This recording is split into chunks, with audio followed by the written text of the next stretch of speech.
Hello, good evening friends, welcome back to the channel. I hope आप लोग सब अच्छे होंगे, मज़े में होंगे। तो अभी शाम के 5 बजे का टाइम हुआ है और बजिश को थोड़ा अकेले छोड़ दिया है और मैं आ गई हूँ मेरा स्टिचिंग करने के लिए। तो अभी मेरे पास बहुत टाइम है, 2 घंटे जितना अभी मैं फ्री हूँ। बेटा अभी फुटबॉल में गया है, तो बेटा 5 से 6:30 फुटबॉल में जाता है और फिर 7 से 8:30 ट्यूशन जाता है। और डिनर भी आज मेरा बहुत ईजी है। आज मुझे इंस्टेंट खमन बनाने हैं, तो वो भी 7:30 तक स्टार्ट करूँगी, तो भी 8:30 तक बन जाएगा। तो चलो स्टिचिंग करते हैं। तो आज मैं प्लाज़ो स्टिच करने वाली हूँ। तो ये ड्रेस मेरे पास लास्ट 10 इयर्स से पड़ा है। मटेरियल है सिल्क का, तो मुहूर्त ही नहीं आ रहा था इसको स्टिच करने का। तो चलो आज फाइनली मुहूर्त आ गया है, तो इससे हम प्लाज़ो स्टिच करते हैं।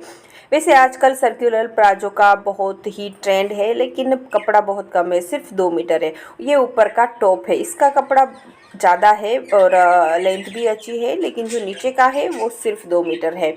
तो चलो उससे हम प्लाज़ो बनाते हैं। तो पहले तो मैं सोच रही थी कि अम्ब्रेला प्लाज़ो बनाऊँ, लेकिन इस 2 मीटर कपड़े में अम्ब्रेला प्लाज़ो अच्छे से नहीं सेट हो रहा है, तो हम इसका कलीदार प्लाज़ो बनाएंगे। इसकी भी फ्लेयर अच्छी आएगी। तो यहाँ सबसे पहले कपड़े को 4 फोल्ड करना है। तो ये 2 फोल्ड में कपड़ा है ही, कपड़े को ऐसे स्टैंडिंग में खड़ा रखना है, इसकी किनारी नीचे आनी चाहिए। फिर कपड़े को एक और फोल्ड करेंगे तो 4 फोल्ड हो जाएगा। तो ये 2 मीटर कपड़ा है। अब हम इसमें से कली निकाल लेंगे। तो यहाँ मेरी लेंथ 38 इंच है टोटल प्लाजो स्टिचिंग के बाद। तो मैंने यहाँ 38 इंच लंबाई ली है। मैंने सिलाई का मार्जिन नहीं रखा है, क्योंकि 1 से 1.5 इंच जितना सिलाई में जाएगा तो इतना हम ऊपर बेल्ट ले लेंगे तो सेट हो जाएगा। तो यहाँ सबसे पहले आपकी जितनी लंबाई हो उतनी लंबाई पे निशान लगा लेना है। अब इसके बाद हम इसकी कली काटेंगे। तो जितनी आपकी कमर है उसमें 10 इंच जॉइंट करना है और फिर उसको 4 से डिवाइड करके कली बनानी है, और फिर इसमें 1 इंच जितना सिलाई का मार्जिन रखना है। तो यहाँ मेरी कली 6 इंच आती है, तो मैंने 7 इंच कली रखी है, क्योंकि 1 इंच सिलाई में जाएगा। तो यहाँ ऊपर से और नीचे से मैंने 7 इंच पे आमने सामने निशान लगा दिया है। अब हमें उसको जॉइंट करना है। तो ऊपर की कली 7 इंच की आई है और नीचे की कली 11 इंच की आई है।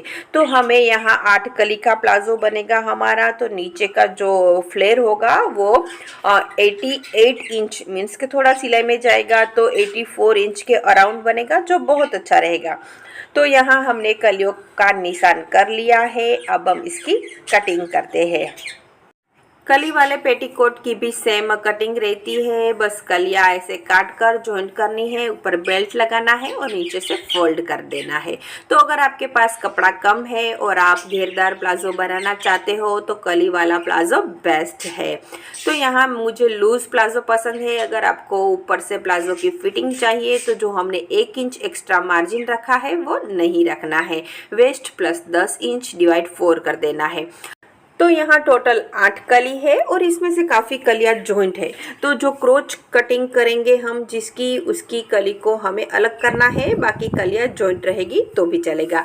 तो यहाँ जो क्रोच कटिंग करेंगे उसके लिए हमने 4 कलियाँ ले ली है, अच्छे से सेट कर दिया है। अब हम 13 इंच की लंबाई पर क्रोच कटिंग करेंगे।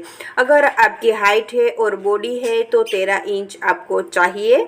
और तो लेंथ 13 इंच ली है और डेप्थ उसकी चौड़ाई वो 2.5 इंच ली है। अगर आपका बॉडी कम है और हाइट भी कम है तो आप 13 की जगह 11 और 2.5 इंच की जगह 1.5 इंच भी ले सकते हो, लेकिन बॉडी ज़्यादा है तो 2.5 इंच ही लेना है। और फिर यहाँ से राउंड शेप देना है, आप वीडियो में देख सकते हो। ज़्यादा डीप नहीं लेना है, सेलो ही राउंड शेप देना है और फिर इसकी कटिंग कर लेनी है। तो ये हमारा बन गया क्रोच एरिया, यानी कि आसन।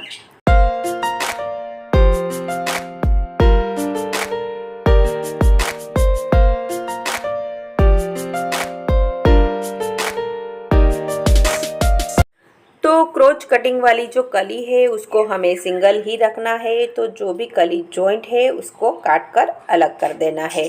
अलग अच्छे से आराम से ध्यान से करना है। अगर पतली और छोटी हो गई तो फिर फिटिंग में प्रॉब्लम आ सकती है। तो बस अभी प्लाजो की कटिंग हो गई है। 10 से 15 मिनट में प्लाजो की कटिंग हो जाती है, बहुत ही इजी है। अब 20-25 मिनट में स्टिचिंग भी हो जाएगी। स्टिचिंग भी बहुत इजी है, बस सीधी सीधी सिलाई ही लगानी है। तो चलो फटाफट से स्टार्ट करते हैं स्टिचिंग। तो सबसे पहले हम क्रोच को जॉइंट करेंगे। तो दो दो कली लेकर हमें क्रोच को जॉइंट करना है। तो ये कपड़ा तो प्लेन है और दोनों साइड सेम है, तो देखने की कोई ज़रूरत नहीं है। अदरवाइज कपड़ा प्रिंटेड है तो दोनों साइड उल्टा और सीधा अच्छे से देखकर ही स्टिचिंग करनी है। स्टिचिंग एकदम हल्के हाथों से करनी है, बिल्कुल भी कपड़े को खींचना नहीं है और आधे इंच जितना मार्जिन रखकर ही सिलाई करनी है।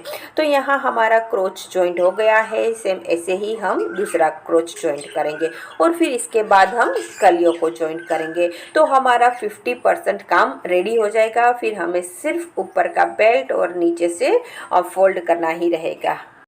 जब हम कली जॉइंट करते हैं तब कली का तिरछा पार्ट को सीधे पार्ट के साथ जॉइंट करना रहता है, तब उसकी लंबाई थोड़ी अनइवन हो जाती है। तो हमें ऊपर से दोनों कलियों को साथ में जॉइंट करना है।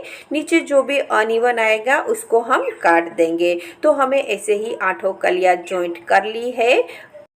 तो ऊपर से आप देख सकते हो कमर से एकदम परफेक्ट कलियां आई है। नीचे जो अनइवन आई है कलियां उसको हम काट कर गोलाई शेप दे देंगे। तो अब सबसे पहले हम बीच में सिलाई लगाएंगे और फिर नीचे बॉर्डर बनाएंगे। तो यहाँ हम बीच की सिलाई हम बीच से ही स्टार्ट करेंगे ताकि बीच का पार्ट है वो परफेक्ट आमने सामने आए। अदरवाइज थोड़ा आगे पीछे आ सकता है अगर हम नीचे से स्टार्ट करेंगे तो यहाँ हमने बीच से सिलाई स्टार्ट कर दी है। दूसरी साइड भी हम बीच से ही सिलाई करेंगे। नीचे थोड़ा सा भी अनइवन आया होगा तो इसको हम काट देंगे। तो यहाँ बीच में सिलाई लगाने के बाद जो कली अनइवन है उसको हम कटिंग करेंगे। तो ये कलीदार प्लाजो में होता ही है, लहंगा भी बनाओ तो भी आपको उसको कलियों को नीचे से थोड़ा सेट करना ही पड़ता है।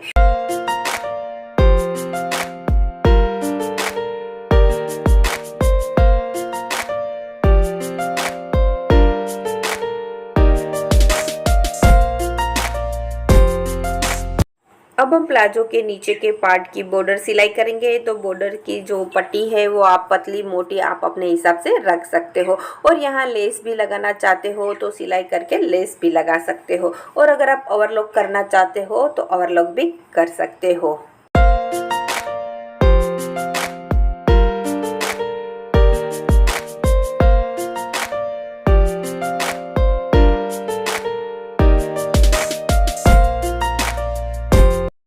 तो प्लाजो में पहले क्रोच, फिर कलियां, फिर बीच वाली सिलाई और फिर बॉर्डर सिलाई, ऐसे सीक्वेंस में सिलाई करनी है। जो हो गई है फिर लास्ट में हम लगाएंगे बेल्ट। तो बेल्ट के लिए यहाँ मैंने 5 इंच जितना चौड़ा पट्टा लिया है। तो सिलाई के बाद 4 इंच हो जाएगा, तो मीन्स के हमें 2 इंच का बेल्ट मिल जाएगा। प्लाजो की कमर की चौड़ाई से 1 इंच लंबा बेल्ट लेना है। फिर बेल्ट को दोनों साइड तुरपाई करनी है और फिर बेल्ट को प्लाजो की कमर के साथ अटैच करना है। तो यहाँ प्लाजो हमने उल्टा रखा है, बेल्ट को भी उल्टा रखना है, आप वीडियो में देख सकते हो। और फिर सिलाई लगानी है ताकि जब हम दोनों को उल्टा करेंगे तो हमें बेल्ट भी सीधा मिलेगा और प्लाजो भी सीधा मिलेगा। तो ये थोड़ा देख कर करना है। इस बेल्ट लगाने में बिल्कुल भी जल्दबाजी नहीं करनी है, अच्छे से सोच समझ के बेल्ट लगाना है। पहले आप थोड़ा सिलाई करके देख लीजिएगा कि बेल्ट की सही आया है कि नहीं। फिर अभी हमें बेल्ट को उल्टा करके प्लाजो की सीधी साइड कवर सिलाई लगानी है, आप वीडियो में देख सकते हो। अगर आपको बेल्ट लगाने का ये तरीका समझ नहीं आ रहा है तो आप बेल्ट को फोल्ड करके सीधा कमर के साथ अटैच कर सकते हो और फिर ऊपर से कवर सिलाई कर सकते हो। वो बहुत इजी पड़ता है, लेकिन उसमें कपड़ा पीछे से थोड़ा दिखता है। इसमें जो भी हमारी कमर का कपड़ा है वो बेल्ट के अंदर चला जाता है। तो देखो हमारा प्लाजो रेडी है। अब हम ऊपर बेल्ट में रबर या डोरी जो भी आपको पसंद है वो डाल सकते हो और थोड़ा आयरनिंग करने के बाद कलियां अच्छे से सेट हो जाएगी तो उसका लुक बहुत अच्छा आएगा। तो कम कपड़े में घेरदार प्लाजो बनाना है तो कली वाला प्लाजो बेस्ट है। तो भी 6:45 बज गए हैं, बेटा आ गया है। तो सबसे पहले बेटे को दूध दूंगी, फिर थोड़ी देर के बाद बेटा ट्यूशन जाएगा, इसके बाद मैं बनाऊंगी डिनर। तो आज डिनर में मैं डाइट स्पेशल ढोकले बनाऊंगी, जिसको आप इंस्टेंट भी बना सकते हो और फर्मेंट करके भी बना सकते हो।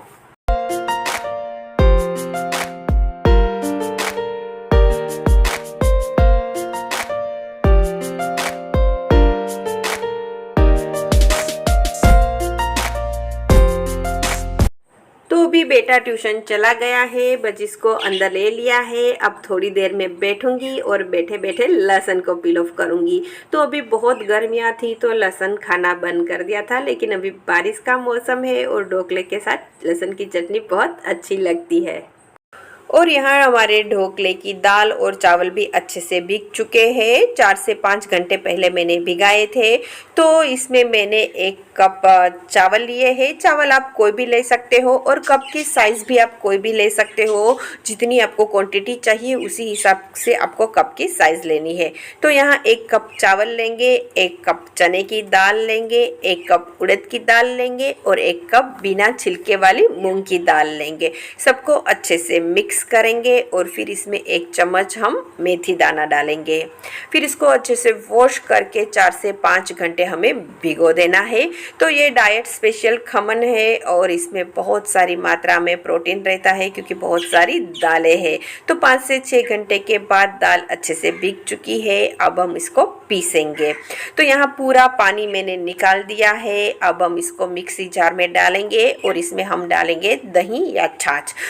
यहाँ दही और छाछ खट्टे लेने हैं। जितना दही या छाछ खट्टी होगी इतना ढोकले का टेस्ट अच्छा आएगा। अगर दही या छाछ खट्टे नहीं है तो आप इसमें नींबू का रस या साइट्रिक एसिड डाल सकते हो। फिर हमें उसको पीसना है। तो हमें बैटर को बहुत मोटा नहीं रखना है, बैटर को थोड़ा पतला ही करना है। तो यहाँ हमारा अभी बैटर रेडी है। सबसे पहले हम बैटर को अच्छे से 3 से 4 मिनट फेंटेंगे। फेंटने से बैटर गर्म होता है और दूसरा फ्लफ़ी भी बनता है। तो फर्मेंटेशन के बिना जब हम ढोकले बनाते हैं तब बैटर को फेंटना बहुत ज़रूरी है।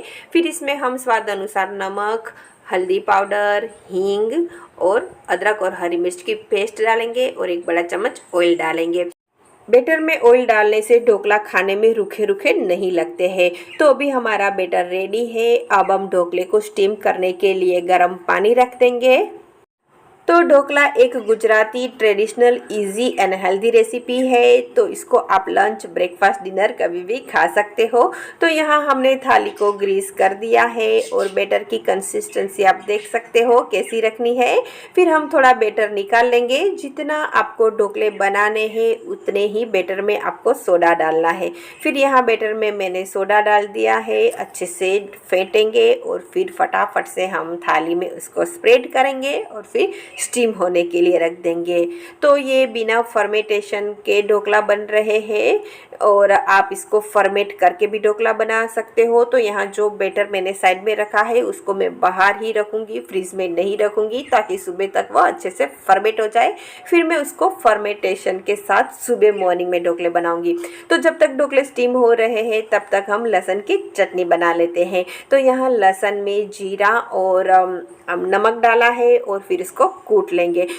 तो ये काठियावाड़ी स्टाइल लहसुन की चटनी भी पूरे वर्ल्ड में बहुत फेमस है और ये आजकल तो पैकेट्स में भी रेडीमेड भी मिलने लगी है, लेकिन इसको घर पे बनाना भी बहुत इजी है। लहसुन, नमक और जीरे को अच्छे से कूट लिया है। अब इसमें हम लाल मिर्च डालेंगे। तो आपको जितना तीखा खाना हो इस हिसाब से लाल मिर्च डाल सकते हो। फिर लाल मिर्च के साथ अच्छे से लहसुन को मिक्स करेंगे। तो ये लहसुन की चटनी को आप बिना फ्रीज के भी 1-2 महीने स्टोर कर सकते हो और फ्रीज में तो ये पूरे साल बिगड़ती नहीं है। फिर इसमें हम थोड़ा ऑयल डालेंगे, अच्छे से मिक्स करेंगे और बोतल में भरकर स्टोर करेंगे। अगर आपको तीखा पसंद है तो ये चटनी ढोकला, मुठिया, थेपला, पकोड़ा, हांडवा सबके साथ बहुत अच्छी लगती है। तो यहाँ अब हम थोड़ी चटनी बची है, इसमें हम दही डालेंगे। तो ये भी एक रेसिपी है। इसको अगर आप छौंक लगा दोगे तो ये दही तिखारी बन जाएगी। जो थेपला है और रोटला है, बाजरे के रोटला, उसके साथ बहुत अच्छी लगती है। तो यहाँ हमारे ढोकला रेडी है, अब हम इसको सर्व करते हैं। तो हम आज ढोकले की छोंक नहीं लगा रहे हैं, तो ढोकले के ऊपर थोड़ा ऑयल स्प्रेड करेंगे। तो यहाँ ऑयल मैंने मूंगफली का लिया है, ढोकले के साथ मूंगफली का ऑयल बहुत टेस्टी लगता है। फिर यहाँ ढोकले के पीसेस कर दिए हैं, अब हम इसको सर्व करेंगे। तो ये बिना फर्मेंटेशन के ढोकला है, आप फर्मेंट करके भी ढोकला बना सकते हो। फर्मेंट वाले ढोकला का टेस्ट ज़्यादा अच्छा आता है।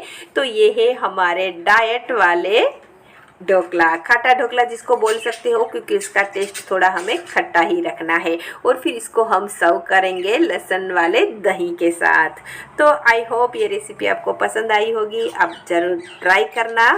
और दूसरे दिन फिर मैंने बेटे को फर्मेंटेशन वाले ढोकला दिए हैं, आप देख सकते हो बहुत ही सॉफ्ट बने हैं और हेल्दी तो है ही, क्योंकि इसमें डाली है हमने बहुत सारी दालें। Thanks for watching.